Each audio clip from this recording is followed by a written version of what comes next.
গভীর রাতে গরু চুরির চেষ্টা আর সেই ঘটনাকে কেন্দ্র করে উত্তপ্ত হয়ে ওঠে পুরো এলাকা। শেষ পর্যন্ত গণপিটুনিতে প্রাণ হারান ৩ জন।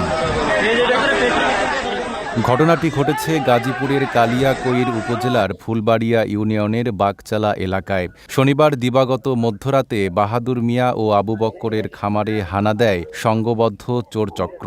রাত 2:30-3টার দিকে যখন চোরদল গাড়ি নিয়ে এসে খামারিদের খামারে গরু চুরি করার জন্য আসছিল, তখন এলাকাবাসী টের পেয়ে তাদের ধাওয়া করে এই 3 জন চোরকে ধরতে পারে এবং আপনার এই গাড়িটি ধরতে পারে।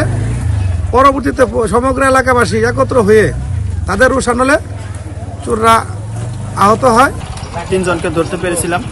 3 জনকে ধরে গণদোলাই দেওয়া হয় এবং তারপর পুলিশের কাছে সুপর্দ করা হয় এবং জনতা যারা ধরছে মানে সবাই মিলে গাড়িটাকে আগুন লাগিয়ে পুড়িয়ে দিয়েছে। 72 ঘন্টা ময়েশ্চার লক সমৃদ্ধ লিলি বডি ওয়াশ শিয়া বাটারের গুডনেস স্কিন রিপেয়ার করে রাখে সফট ও গ্লোয়িং। স্থানীয়দের দাবি, একটি গোয়ালঘর থেকে গরু বের করে নেওয়ার সময় টের পেয়ে যান এলাকাবাসী। পরে ধাওয়া দিয়ে 3 জন চোরকে আটক করে গণধোলাই দেওয়া হয়। এ সময় চুরির কাজে ব্যবহৃত একটি পিকআপ ভ্যানে আগুন ধরিয়ে দেয় উত্তেজিত জনতা।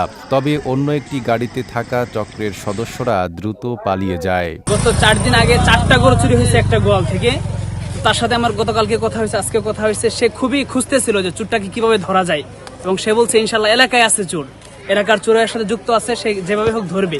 তো আজকে রাতেই ধরা পড়ছে। হয়তো তারা সজাগ ছিল। আমি তখন ফজরের আজানের একটু আগ থেকে আমি শুনতেছিলাম, মসজিদের ইমাম আমি।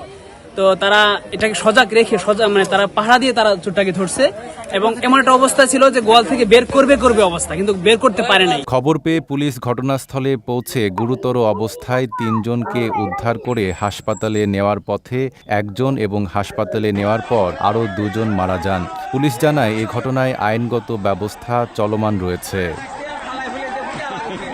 নাইম আরাবী, ঢাকা পোস্ট।